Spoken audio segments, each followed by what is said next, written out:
शक्ति को जागृत करना है।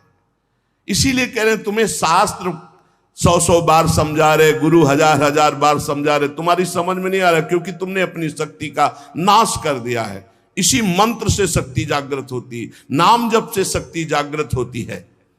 ये महाशक्ति जब जागृत होती है तो पूर्ण ज्ञान उसके अंदर जागृत हो जाता। ज्ञान शक्ति जब आराधना की जाती है तो ज्ञान शक्ति, वैराग्य शक्ति, भक्ति रूपी शक्ति, प्रेम शक्ति, ये शक्ति ही है, सब रूपों में जागृत होती है।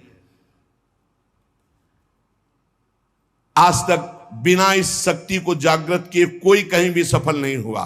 बड़े बड़े शक्तिवान महात्मा हैं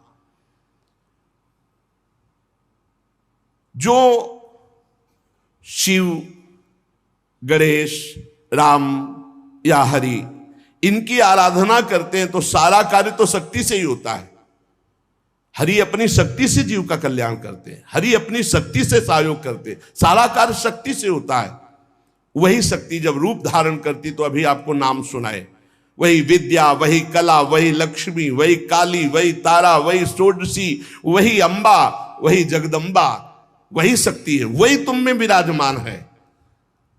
जो उपासक इस शक्ति का गलत भाव से दर्शन करता है वही प्रगट स्त्रियों के रूप में विराजमान है, वही हमारे अंदर हर शक्ति के रूप में विराज। सब शक्ति छीन हो जाती है, व्यभिचारी पुरुष किसी भी शक्ति को धारण नहीं कर सकता।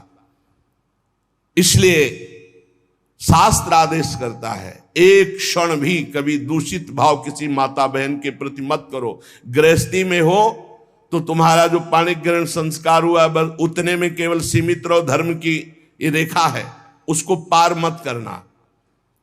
जब बुद्धि भ्रष्ट हो जाती है तो वो तामसिक पूजा प्रारंभ करता है, तामसिक आचार करता है जो सीधे नरक ले जाने वाला है।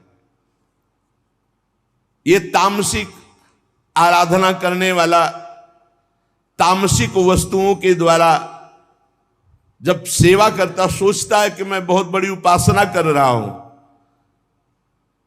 मांस अर्पित करना, मदिरा अर्पित करना, इन गंदी वस्तुओं का, तामसिक वस्तुओं का जगत जननी से, शक्ति से कोई संबंध नहीं है।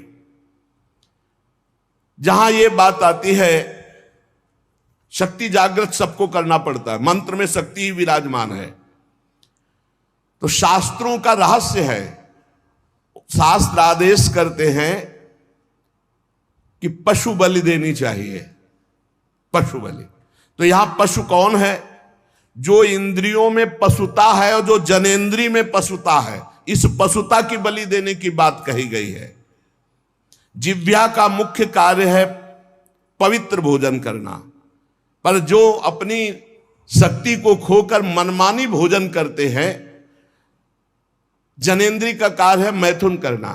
जो एक सीमा में न रहकर मनमानी व्यभिचार करते हैं, तंत्र शास्त्र कहता है इसकी बलि, ये पशुता है, इस पशुता की बलि दो कि आज से मैं नियम लेता हूं हे जगदम्बा आपके सामने सात्विक आहार करूंगा, कभी असत आहार नहीं करूंगा। आज से मैं गृहस्थ हूं तो अपनी पत्नी से केवल धर्मानुसार संतान उत्पन्न करने के लिए, अन्यथा मैं आजीवन संयम से रहूंगा। ये बलि देने की बात कही गई है। जो काम की लिप्सा है उसका नाश करो। जो स्वाद की, ये दो इंद्रियां बड़ी प्रबल हैं, जनेंद्री और रसेंद्री। परमार्थ में चलने वाले को अपनी दैवी संपदा जागृत करने के लिए इन दो की बलि देना ही पड़ेगा, जबान के स्वाद की और जनेंद्री के भोग की। इस पशु बलि के अतिरिक्त पराशक्ति को कहीं भी ऐसा नहीं लिखा कि अन्य पशुओं की बलि चढ़ाई जाए। जिह्वा पशु की बलि चढ़ाओ, मतलब जिह्वा काटना नहीं है, जिह्वा की रसेंद्री में सात्विक भोग केवल ले जाना है, रजोगुणी तमोगुणी भोजन नहीं पाना है। और ये जो अज्ञानी जन नहीं जानते हैं, ये भोले भाले पशुओं की बलि करते हैं और सोचते हैं कि मां प्रसन्न हो जाएगी, शक्ति जागृत हो जाएगी।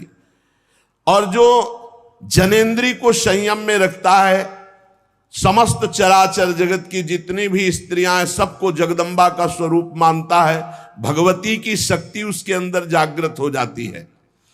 विद्या तव देवी भेदा स्त्रिया समस्ता सकला जगत्सु।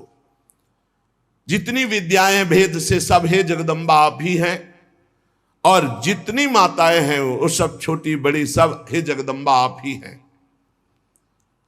जो गृहस्थाश्रम का व्रत धारण किए एवं पितृ ऋण से मुक्त होने के लिए केवल संतान उत्पत्ति के लिए अपनी पत्नी से सहवास करते हैं और निरंतर भगवत भजन करते हुए संयम से चलते हैं, उनको भी ब्रह्मचारी ही कहते हैं, उपासक ही कहते हैं। अन्यथा जगन माता की तरफ यदि काम दृष्टि से देखा तो वो संहार शक्ति भी है, तुम्हारे अंदर की साधना दैवी संपदा सबका नाश हो जाएगा। किसी भी माता बहन की तरफ काम दे, वो तुम्हारी भोग्य वस्तु नहीं है। अगर असावधानी की तो आपकी आंतरिक शक्तियां आपको छोड़ देंगी, फिर आप पतित हो जाएंगे। ये मोक्षदायिनी शक्ति है यदि सही भाव से चला जाए। उपासक इस मार्ग में, भगवत मार्ग में बलिदान जरूर देना होता है, बलि देनी ही होती है। बहुत सावधानी से सुनना, यहां अपने भोग वासना की बलि देनी होती है। जो भोगों में फंसा हुआ है उस वृत्ति की बलि देनी होती है। ये मां के नाम पर मां की ही संतान और उसका गला काट करके, ऐसी बलिदान की कहीं शास्त्रों में आज्ञा नहीं की गई। मां को हर संतान अपनी उतनी ही प्यारी होती, चाहे वो मूर्ख क्यों ना हो। तो जगन माता जगदम्बा दिव्य शक्ति, इनके बिना तो कुछ है ही नहीं। त्याग शक्ति, वैराग्य शक्ति, ज्ञान शक्ति, भक्ति शक्ति, प्रेम शक्ति, यही सब स्वरूपों में प्रकाशित है। जो मूर्ख मां के प्यारे बच्चे की मां के सामने बलि चढ़ाता है, मां उसके धन जन बुद्धि बल ऐश्वर्य सत्ता इस सब का नाश कर देती है। ध्यान देना, ये जो मुर्गा मुर्गी बकरा बकरी माता के सामने चढ़ाते हैं कि हाँ मां प्रसन्न हो जाएगी, दीनहीन दुखी उस पशु को जो कुछ नहीं कर सकता है, तुम मां की कृपा प्राप्त करने के लिए मां के सामने मां के बच्चे को मारकर, मां को वो खून चढ़ाकर तुम जानते हो मां प्रसन्न हो जाएगी। तो स्पष्ट लिखा है तुम्हारा सारा धन जन बुद्धि बल ऐश्वर्य सत्ता सबका नाश कर देगी वो मां, क्योंकि तुम उसके खिलाफ कार्य कर रहे हो। मां कब प्रसन्न होगी? जब तुम अपने धन बल से, बुद्धि बल से, शरीर बल से दूसरों को सुख पहुंचाओगे, क्योंकि दूसरे सब मां की संतान है।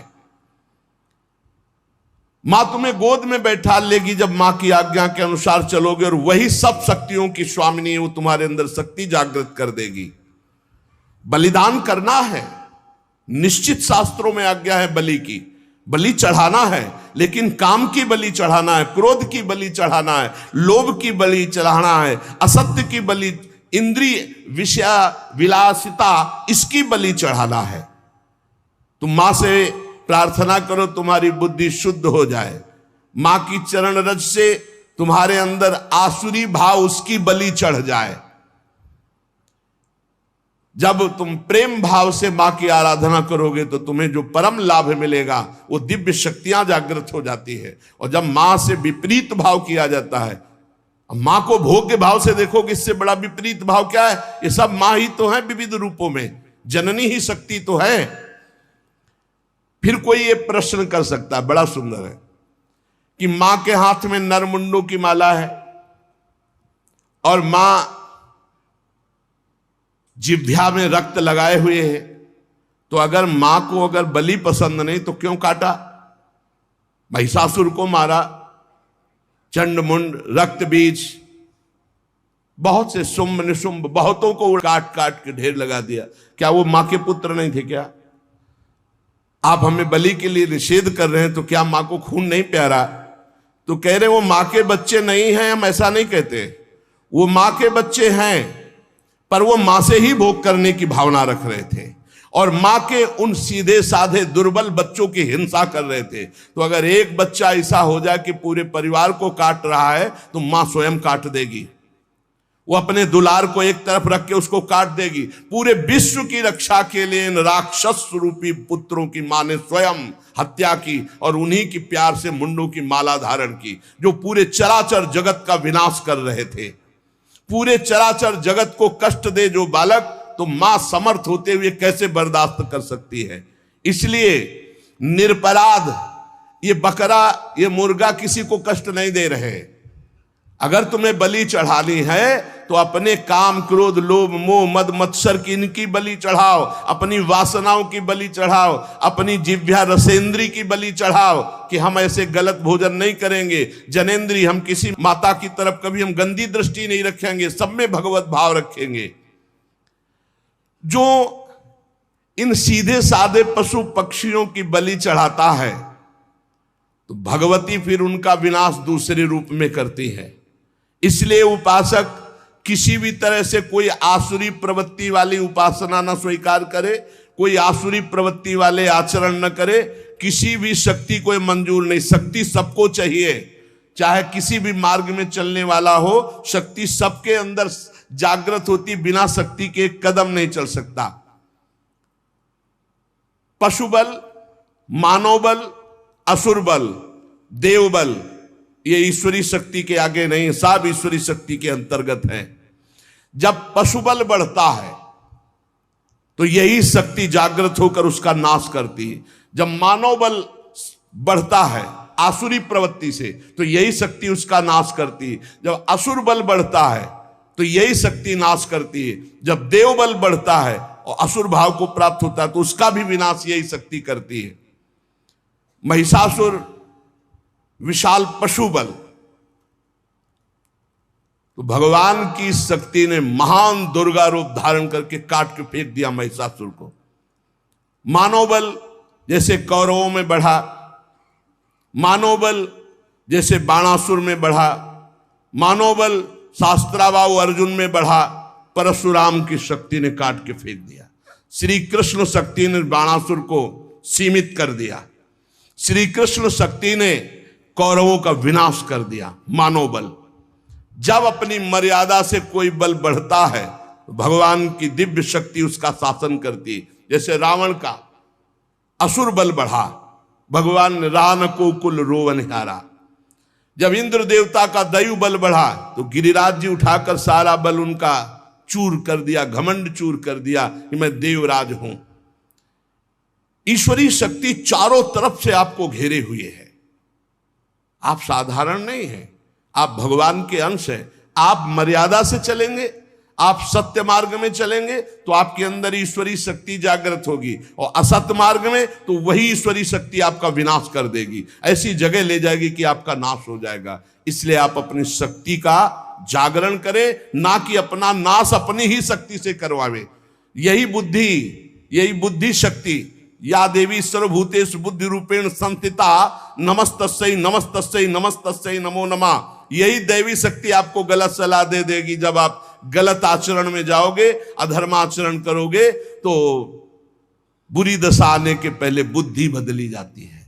जाका विधना दारुण दुख दीन, ताकि मति पहले हर लीन। मति माने बुद्धि का अपहरण हुआ, जीव का नाश हो गया।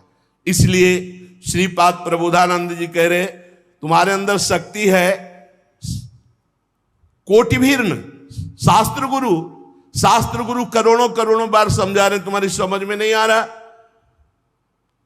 तुम खलु लोक निंदा सतई, 100 बार तुम्हारी निंदा हो रही, ऐसे आचरण करते फिर भी तुम्हारी समझ में नहीं आ रहा। महान दृष्टि भीर नहीं विपत्ति सौखेर नहीं। अब महाविपत्ति आने वाली, अब क्या करोगे? क्योंकि जो तुमने कर्म किया वो तुम्हें भोगने पड़ेंगे।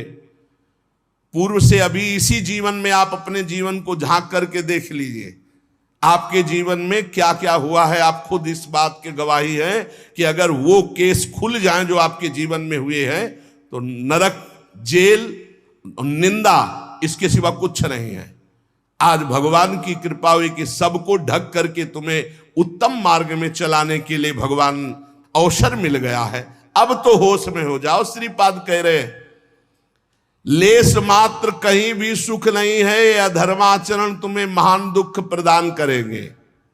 हाय हतभाग्य, फिर भी वो कामांध होकर दूसरी माताओं की तरफ भोग दृष्टि से देख रहा है। मनागपि ननोत्सहे हतमनो युवत्या हृतम निरोधभूत मत ईदृशम किम वितासे वृंदाटवी। कैसे वृंदावन तुम्हारा कल्याण कर देगा, कैसे तुम्हारा वृंदावन रक्षा कर देगा यदि वृंदावन में माताओं बहनों के प्रति तुम काम दृष्टि रखोगे। हाय हाय, हजारों बार करोड़ों बार गुरु समझा रहे, शास्त्र समझा रहे, फिर भी तेरी समझ में नहीं आ रहा। और मैं स्वयं कह रहा हूं कि लेस मात्र सुख इसमें नहीं, श्रीपाद कह रहे, मैं स्वयं कह रहा हूं कि लेस मात्र इसमें सुख नहीं, फिर भी तू माताओं बहनों की तरफ काम दृष्टि, दोस्त दृष्टि, भोग दृष्टि रख रहा है। कैसे तुम्हें वृंदावन रक्षा करेगा, कैसे तुम्हारे वृंदावन हृदय में प्रेम प्रकाशित करेगा जब बार बार शास्त्र आज्ञा और गुरु आज्ञा का उल्लंघन कर रहे हो। जरी हरति स्वांतम हरिहरि युवत्यादि विषयो नरी नर्त्याक्रम्य त्वतिशिरसि माया भगवतः वरीवर्तीत्याशा चिरमिहितु वृंदावन वने न जाने राधाया कथम्यू चरी करती करुणया। हे हरि मेरी रक्षा करो, मेरी रक्षा करो, हरि ही रक्षा कर सकते हैं। हे हरि मेरी रक्षा करो। हे भगवान, आपकी माया मेरे सिर पर सवार होकर बार बार मुझे खींच रही है। ऐसा सबके हो रहा है। हे भगवान, ये आपकी विचित्र माया मेरी बुद्धि में सवार होकर, खोपड़ी में सवार होकर बार बार खींच रही है। मैं श्री वृंदावन धाम वास करता हूं, आशा रखता हूं इसी जन्म में भगवत प्राप्ति हो, पर क्या श्री जी की करुणा अब हमारे ऊपर नहीं हो रही जो हमारी बुद्धि माया खींच रही है। हे वृंदावन धाम, हे हरि, हे किशोरी जो करुणा करो, ऐसी कृपा कर दो कि मेरी बुद्धि, सबसे ज्यादा आक्रमण इसी का होता है। द्वितीय आक्रमण कंचन का, और तृतीय आखिरी आक्रमण होता है नाम हो जाए, कीर्ति हो जाए। इन तीन से जो बचा ले जाए वो भगवत प्राप्ति। कैसे बचे, अब उपाय बता रहे। राधा कीर्ति सुधा रसेन रसना रात्रिं दिवं पूर्यताम श्री वृंदा विपिने तदीय पदयो कैंकर्य में वार्थताम। रात दिन प्रियाजू का नाम जप करो, राधा राधा राधा। रात दिन रसना से श्री स्वामिनी जी के पदों का गायन करो, उनकी कीर्ति उसमें विराजमान है। सुंदर सुंदर पद हैं चतुरासी जी के। अर्थों की तरफ मत जाओ, अर्थ तो स्वयं प्रकाशित होगा। एक बार श्री सद्गुरुदेव भगवान से वाणी जी के अर्थ के विषय में चर्चा की तो उन्होंने कहा जब तक साधक का पुरुष भाव है तब तक ज्यादा अर्थ पर ध्यान नहीं देना चाहिए। वाणी जी का गायन वनिता पुरुष भाव मिट जाए तब सेवे ललितादिक के भाई। चतुरासी जी महान सिद्ध औषधि है, काम वेदना को शांत करने के लिए अग्नि के समान है। संसार समुद्र से पार होने के लिए चतुरासी जी नौका के समान है। आराम से नाव में बैठ गए, खेवैया हरिवंश चंद्र जी पार कर दिया। भवजल निधि को नाव और काम पावक को पानी, और इतना ही नहीं, प्रेम भक्ति को मूल, मोद मंगल सुखदानी। बड़ा आनंद हर समय बना रहेगा। एक बार 24 घंटे में चतुरासी जी का पाठ कर लिया, 84 लाख योनियों में नहीं जाओगे। जब तक जियो रोज चतुरासी जी का पाठ करो तो छुट्टी 84 भ्रमंते निरखय जुगल किशोर, भगवत साक्षात्कार करा देगी चतुरासी जी। काम को जड़ से शांत कर देगी चतुरासी जी। चिंता मत करो, भव समुद्र से पार हो जाओगे और नवनिभृत निकुंज में सहचरी भाव की प्राप्ति हो जाएगी आपको। ये चतुरासी जी सहचरी भाव, सखी भाव की निश्चित प्राप्ति करा देती। जब आप अपने को सखी देखेंगे तो कहां काम, कहां क्रोध, कहां लोभ, कहां मोह, कहां मद। ये तो पुरुष भाव में देह, जब स्त्री भाव पुरुष भाव होता है तब काम विकार जागृत होता है। तो इसको कैसे नष्ट करें? बोले राधा कीर्ति सुधा रसेन रसना रात्रिं दिवं पूर्यताम रात दिन राधा राधा रटो और चतुरासी जी का गायन करो, क्योंकि राधा कीर्ति से भरी हुई श्रीमद चतुरासी जी, 42 लीला, स्फुटवाणी, केलिमाल, ये सब महारस ग्रंथ हैं। श्री वृंदा विपिने तदीय पदयो कैंकर्य में वार्थताम, तदीय पदयो कैंकर्य, सदैव अंदर से भाव करो मैं प्रियाजू की सखी हूं, मैं प्रियाजू की दासी। ये तो वर्दी है ऊपर की, पोशाक है पुरुष भाव, आप पुरुष नहीं हो, सच्चिदानंद प्रभु के अंश हो। और उस अंश में जब भाव किया गया तो सहचरी भाव का स्वरूप, किशोरी मात्मानम किमि सुकुमार कलये, अपनी आत्मा को किशोरी के स्वरूप में चिंतन किया गया तो किशोरी स्वरूप हो गए। ये जो निज मंत्र है, ये जो चतुरासी जी है, ये जो उपासना का भाव है, ये आपको सहचरी भाव सहज में प्रदान कर देगा। आपको ज्यादा अटकल लगाने की जरूरत नहीं, बस साधन में लगे रहिए। श्री वृंदा विपिने तदीय पदयो कैंकर में वार्थताम। अरे दिन में एक बार तो सोचो कि मैं कौन हूं। सोचते हैं आप सब, दिन में एक बार तो सोचिए कि मैं कौन हूं। मैं श्री जी की हूं, मैं श्री जी की सहचरी हूं, मैं श्री जी की दासी हूं। धैर्यम स्वर्णमयी सितुर्नव वयोरूपा श्रिया हार्यताम। स्वर्णमयी जिनकी अंग कांति है वो मेरी प्राणेश्वरी श्री किशोरी जू। 9 वयस अवस्था है, मुकुलित वय 9 किशोर, और हम उन्हीं के समीप सेवा सौंध लिए हुए वैसे ही रूप है। प्रियाजू का प्रतिबिंब स्वरूप सहचरियां हैं। एक सहचरी का सौंदर्य ऐसा है कि करोड़ लक्ष्मियों को आश्चर्यचकित कर दे। लक्ष्मी कोटि विलक्षण लक्षण रसल लीला किशोरी सतई राराध्यम ब्रजमंडलेति मधुरम राधाभिदानम। ऐसा सौंदर्य श्री स्वामिनी जी की सखियों का, तो वो हमारा स्वरूप है, वही हमारी आत्मा है। जहां वो सहचरी वपु से अपनी स्वामिनी जी को नजदीक देखता है तो बोले प्रेमाश्रुत पुलकादि भाव विभव व्यक्त्या जगत तार्यताम। बाहर से पुरुष या स्त्री शरीर है, अंदर से अपने को अपनी स्वामिनी जी के समीप भाव दे से जहां देखा तो प्रेमाश्रुत पुलकादि भाव विभवैर, दिव्य भाव अशुभ प्रवाह चल रहा है। आंखों के सामने प्रिया प्रीतम है, आंखों से अश्रु बह रहा है। गदगद सुर नैना सजल दंपति रस रहे भीन, ईगत वृंदा विपिन में फिरे प्रेम तल्लीन। श्रीपाद कह रहे जगत तार्यताम, वह महापुरुष संपूर्ण जगत को परम पद दिलाने की सामर्थ्य रखता है, जो प्रियाजू के समीप हर समय अपने भाव दे से रहता है। अशुभ प्रवाह हो रहा है, पुलकित हो रहा है, गदगद कंठ से उनकी कीर्ति का गान कर रहा है। सातरत सा लोकांतारयति अतिरस विवशम किशोर युग्मम द्रुत नव कांचन नील रत्न रोचि। सुई मलवर भाव मूर्ति वृंदा विपिन निकुंज गृहोदरे चकास्ति। पर यह भाव अनन्यता से आता है, अपने इष्ट के अनन्य हो जाना, सर्वत्र अपने इष्ट को देखना और अपने इष्ट में अनन्य भाव आ जाना। इतना तो समझना यह है कि भगवान एक हैं, प्रभु एक हैं, दो नहीं। बोले हमारे तो प्रिया प्रीतम 2 हैं, ये भी एक ही है। रसो या परमानंद एक एव द्विधा सदा, एक ही परमानंद रस रूप धारण किया, प्रिया और प्रीतम का रूप। ये नवल किशोरी नवल किशोर, 2 तन, 1 प्राण, 1 मन, 1 रुचि, 1 स्वभाव, 1 तत्व, और 2 तन धारण किए हुए हैं। सत्य 2 नहीं होते, एक ही होता है। वो विभिन्न रूपों में प्रकाशित हो सकता है पर होता एक ही है। वो अलग अलग दिशा में, अलग अलग रूपों में, अलग अलग नामों में प्रकाशित हो गया। जैसे हमारे यहां हित तत्व ही वृंदावन, हित तत्व ही खगमृग पशु पंछी, हित तत्व ही लता वृक्ष औषधि, हित तत्व ही प्रिया प्रीतम, हित तत्व ही सहचरी। हित के सिवा, प्रेम के सिवा कुछ नहीं।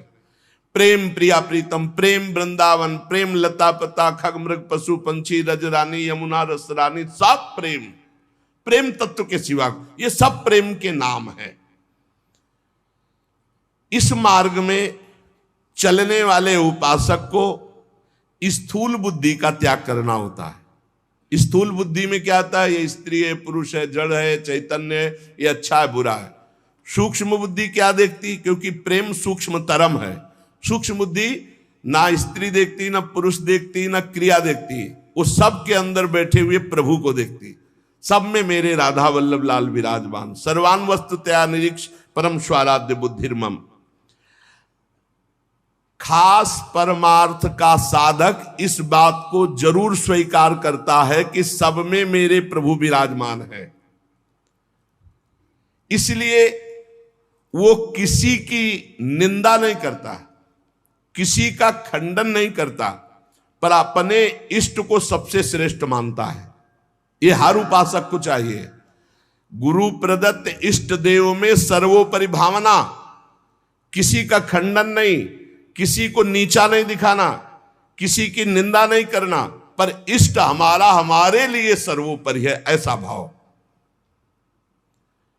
चाहे वो राम उपासक हो, शिव उपासक हो, कृष्ण उपासक हो, जगदम्बा उपासक, अपने इष्ट को सर्वोपरि मानना और किसी के भी इष्ट की निंदा ना करना और उसको नीचा ना दिखाना, अपने लिए अपने इष्ट को सर्वोपरि मानना। ये भावना इतनी जोर की होनी चाहिए कि अपने इष्ट के सिवा और कुछ रह ही न जाए पूरी सृष्टि में। उत्तम के बस असमन माही, सपने हूं आन पुरुष जग नाही। एक बार गोस्वामी तुलसीदास जी वृंदावन आए, प्रातःकालीन वेला अपनी नित्य दिनचर्या करके निकले दर्शन करने के लिए। तो श्रृंगार में जिन ठाकुरों के दर्शन किए तो सब में मुरली, मोर मुकुट, ललित त्रिभंगी, पार्श्व में श्री राधा किशोरी। प्रणाम किया, कहा कहा कहूं छवि आज की, भले बने हो नाथ। नाथ आप ही हो, मुझे पता है बहुत सुंदर हो, प्रियाजू के साथ विराजमान हो, पर महाराज मेरे मन में पूर्ति नहीं हो रही, दर्शन की पूर्ति नहीं हो रही। जो प्यास है वो मेरी तृप्ति नहीं हो रही। मैं देख रहा हूं सांवले सलोने आप मेरे ही प्रभु हो, गोरी प्रियाजू आप मेरे ही हो, मुझे कोई संशय नहीं है,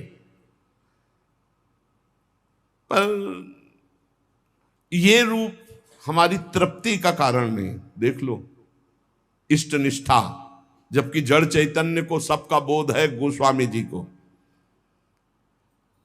प्रभु जब मैं आपके कर कमल में मुरली देखता हूं और मयूर पिच्छ मस्तक पर देखता हूं और सीधे खड़े होने की जगह 3 जगह से टेढ़े ललित त्रिभंगी देखता हूं, बड़ा सुंदर रूप है, मुझे तृप्ति नहीं। तुलसी मस्तक तब नवे जब धनुष बाण हो हाथ, साष्टांग दंडवत तो तब करूंगा जब ये मुरली की जगह सारंग धनुष हो और टेढ़े की जगह सीधे हो जाओ और राज मुकुट चक्रवर्ती सम्राट का धारण किए हुए। प्रभु मैं जानता हूं भले बने हो नाथ, मेरे ही नाथ हो, कोई अंतर नहीं, पर मैं साष्टांग दंडवत तभी करूंगा। जिस मंदिर में जाते हैं वहीं प्रिया प्रीतम, तो वृंदावन है, यहाँ तो ढाक पात सब जगह राधा राधा राधा राधा, कृष्ण कृष्ण, ये तो प्रिया प्रीतम का महल है। तुलसीदास जी महाराज बड़ी एकाग्रता से विनय अंदर से किए। फिर जब देखा एक क्षण में वही भगवान, मुरली अंतर ध्यान हो गई, हाथ सीधे हो गए उसी छवि में, और सारंग धनुष, राज मुकुट और प्रियाजू सियाजू। मुरली मुकुट दुराय के नाथ भय रघुनाथ, तत्काल सियाराम को साष्टांग दंडवत के जय जय प्रभु जय। इतने बड़े महापुरुष ने यह सिद्धांत स्थापित किया, यद्यपि प्रभु आप ही हो, कहा कहूं छवि आज की, भले बने हो नाथ, पर तुलसी मस्तक तब नवे जब धनुष बाण हो हाथ। ऐसे अपने इष्ट देव की निष्ठा होनी चाहिए। आप ही हो प्रभु, लेकिन नाथ हमारे हृदय को तृप्ति जब होगी जब हमारे रघुनाथ जी के रूप में आप दर्शन दो। ऐसे ही अपने एक प्रसंग आता है रसिक अनन्यमाल में, हरिदास जी उनका नाम, शायद हरिदास तुलाधार नाम था, जो जगन्नाथ जी के संतों के दर्शन के लिए यात्रा कर रहे थे तो रास्ते में देखा एक गाय पर आक्रमण किया सिंह ने। रसिकानंद में चरित्र है। उन्होंने तत्काल संकल्प किया, मन वचन कर्म से यदि मैं भगवान का भक्त हूं तो मैं अपने सामने एक गौ हिंसा नहीं देख सकता। तो उन्होंने सिंह को कहा कि प्रार्थना है, रुक जाइए आप। भजन के प्रताप से सिंह रुक गया। भजन का बहुत बड़ा बल होता है। और कहा मुझे खा लीजिए, लेकिन गाय को नहीं खाने देंगे हम। आप कृपा करो, मैं ये नहीं कहता कि आप अपना पेट ना भरो, मांसाई से पेट भरो, लेकिन मुझे खा लो। सिंह ऐसी दृष्टि से मानो देखा, उनके हृदय में आया कि अच्छा मैं बूढ़ा हूं, तुम्हारा पेट नहीं भरेगा, तो मेरे जवान लड़का, बस मुझे कुछ समय दीजिए, मैं लौट के जाता हूं, अपने पुत्र को साथ लेके आता हूं, वो हष्ट पुष्ट जवान है और मैं, दोनों को खा लेना, गाय मत खाओ। भजन का बड़ा प्रभाव होता है। सिंह शांत हो गया, वो लौट के आया, अपने पुत्र से कहा मैं वचन दे के आया हूं सिंह को, वो गाय को खा रहा था, अब आप चलो और हम दोनों को वो खाएगा, उसका पेट भर जाएगा। ये देखो धर्मात्मा पुरुष की संतान, उनका पहली बात तो पिता आज्ञा का पालन होगा और दूसरी बात गौ रक्षा के लिए हमारे प्राण जाएंगे। आज हमारा जन्म धारण करना सार्थक हो गया और पिताजी चलो आगे आगे वो चलने लगा। जब वहां पहुंचे, प्रार्थना की, बिल्कुल वैसे सिंह बैठा था, गाय जा चुकी थी। प्रार्थना की मुझे खा लो और मेरे बेटे को खा लो। बड़ी जोर से गुर्राया सिंह, दहाड़ा, आंख मूंद के बैठ गए। थोड़ी देर देखा कि आक्रमण ही नहीं हुआ, तो जब देखा तो शंख चक्र पद्म गदा धारण की हुई भगवान नारायण, तो उनका अच्छा परीक्षा ली जा रही थी। प्रणाम किया और कहा प्रभु आप, और उदास हो गए। तो उनका तुम प्रसन्न होते हुए भी उदास कैसे हो गए? बोले प्रभु मेरे नेत्रों को बान पड़ गई है, निकस कुंज ठाढ़े भये, हरिवंश महाप्रभु के शिष्य थे, निकस कुंज ठाढ़े भये भुजा परस्पर अंश, श्री राधा वल्लभ मुख कमल निरख नयन हरिवंश। मैं जानता हूं मेरे ही प्रभु पर मुझे प्रसन्नता नहीं। अगर मुझे प्रभु प्रसन्नता देना चाहते हो तो उसे वहां तत्काल जो शंख चक्र गदा पद्म धारण की हुई भगवान नारायण थे, अंतर ध्यान हो गए। वही तत्व है ना, तत्काल प्रिया प्रीतम के रूप में नेत्र शिर आ गए। एक प्रसंग आता है प्रियालाल ब्रज लीला के अंतर्गत, एकांतिक कोई वार्ता करना चाहते थे समस्त गोपी मंडल के मध्य में, तो अंतर्धान हो गए। पूज्य भाई जी से हनुमान प्रसाद पोद्दार जी ने लिखा है। अब सांकेतिक कुंज में जाकर लालजू विराजमान हो गए। प्रियाजू दूसरे मार्ग से उधर चली और गोपीजन दूसरे मार्ग से। गोपीजन वहां शीघ्र पहुंच गई और देखा लालजू ने कि गोपियां आ गई। अब क्या करे, तो दो भुजा बढ़ा ली।